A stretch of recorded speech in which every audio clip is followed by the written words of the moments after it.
देखिए, देश भर में तापमान तेजी से बढ़ रहा है। कई इलाकों में समय से पहले ही लू ने दस्तक दे दी है। प्रचंड गर्मी से लोगों की परेशानी बढ़ेगी, लेकिन एसी, कूलर, फैंस और पावर कंपनियों के लिए ये फायदे का मौसम है। तापमान में तेजी को देखते हुए किन शोरों पर आपका फोकस होना चाहिए, ये बताने के लिए दीपाली राणा जुड़ी हुई है। बताइए दीपाली, कौन सा सेक्टर्स रहेंगे फोकस में? Thank you Shreya. और अभी इनफैक्ट राजेश जी कोलकाता की बात कर रहे थे कि 37-38 डिग्री टेम्परेचर है। दिल्ली का हाल भी ऐसा ही है।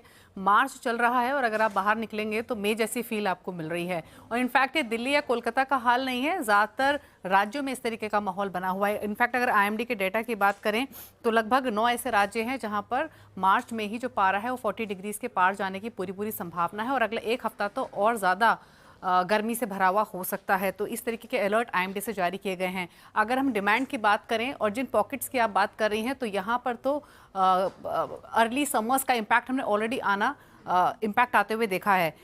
कौन कौन सी पॉकेट्स हैं? अभी पावर सेक्टर का जिक्र कर रहे थे राजेश जी। इनफैक्ट एक्सपेक्टेशंस ये हैं कि पिछले साल के मुकाबले डिमांड ज़्यादा रहेगी और 229 गीगावाट की पावर डिमांड रह सकती है। अप्रैल मंथ में पिछले साल 210 गीगावाट की डिमांड थी। तो पावर स्टॉक्स तो फोकस में रहेंगे, लेकिन एसी कूलर बनाने वाली कंपनियों को भी फायदा होगा, जिसमें वोल्टास है, ब्लू स्टार है, सिम्फनी है, जो एसी रेफ्रिजरेंट की कूलिंग में काम करती हैं। जैसे एसआरएफ जैसी कंपनियां हैं जो रेफ्रिजरेंट गैस बनाती है, वो बेनिफिशियरी रहेंगी। इनफैक्ट अगर हम वोल्टास, ब्लू स्टार या सिम्फनी की बात करें तो इन्होंने तो पूरी प्रोडक्ट पाइपलाइन भी तैयार कर ली है इंक्रीज डिमांड को मीट करने के लिए।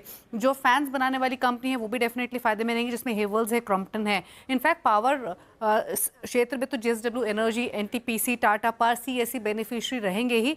लेकिन अगर इंक्रीज डिमांड को मीट नहीं कर पाए तो यूपीएस और इन्वर्टर बनाने वाली कंपनियों को भी फायदा पहुंचेगा, क्योंकि वहां पर एक डिमांड सर्ज देखने को मिलेगी, जिसमें कमिंस है, किर्लोस्कर ऑयल इंजन्स है, एक्साइड है, महाराजा बैटरीज है, ये लाइकली बेनिफिशियरी रह सकते हैं। और लास्टली, अब ज़्यादा गर्मी है तो आइसक्रीम्स की डिमांड तो बढ़ेगी और उस स्थिति में वरुण बेवरेजेस जैसी कंपनीज को फ़ायदा होगा। कुछ और वीकेंड प्रोडक्ट्स की भी डिमांड बढ़ेगी तो यूनाइटेड ब्रीवरीज जैसी कंपनीज को फ़ायदा पहुंच सकता है। तो काफ़ी सारे ऐसी पॉकेट्स हैं जो बेनिफिशियरी रह सकती हैं इन अर्ली समर्स का।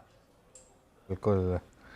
और सही पूरा एक वैरायटी ऑफ जो प्रोडक्ट्स हैं वो दीपाली ने गिना दिए यहाँ पर। चलिए इनमें से एक पिक कर लेते हैं और उसकी बात करते हैं। यहाँ पर इस समय वोल्टास में काफ़ी बड़ा मूव है, लेकिन आज करेक्शन है यहाँ पर 2.5% के करीब। राजेश अग्रवाल जी, कलकत्ता में भी भयंकर गर्मी तो पड़ी रही है, लेकिन अगर इनमें से चुनना हो कोई स्टॉक तो कौन सा होगा? Voltas, blue star, symphony? Voltas के साथ जाना चाहूंगा। टाटा का ब्रांड, अच्छी खासी ऑर्डर बुक, न केवल एसी में बल्कि ईपीसी बिजनेस पे भी है। अच्छा खासा बिजनेस इनके यूएई से भी आता है। थोड़ा करेक्शन इस वक्त इसलिए आ रहा है क्योंकि पिछले 10-15 दिनों में अच्छी खासी बढ़त दिखाई थी स्टॉक में, इस वजह से थोड़ा सा कूल ऑफ हो रहा है मेरे ख्याल से। लेकिन ₹1800 के टारगेट इसे आने वाले 2 क्वार्टर्स में बिल्कुल हो सकते हैं। नंबर्स बहुत अच्छे आने की उम्मीद है। और इस पूरी गर्मी के माहौल का जो दीपाली ने अभी डिस्कस किया, उस हिसाब से कहा जाए तो दूसरी पिक हमारी वरुण बेवरेजेस की रहेगी, जो केवल न केवल भारत में बल्कि अगर आप देखो तो श्रीलंका में भी अपना काम कर रही है और भी कई नेपाल जैसे देशों में कर रही है। और यूएस से बाहर अगर कहा जाए तो पेप्सी की सबसे बड़ी बॉटलिंग प्लांट है। और न केवल कार्बोनेटेड बल्कि नॉन कार्बोनेटेड ड्रिंक्स में भी अच्छी खासी बढ़त बना रही है। तो ये 2 पिक्स हमारी ये गर्मी को देखते हुए रहेगी, वोल्टास और वरुण बेवरेजेस। वोल्टास और वरुण बेवरेजेस। चलिए, ये स्टॉक आइडियाज़। अब आगे बढ़ते हैं। हमारे साथ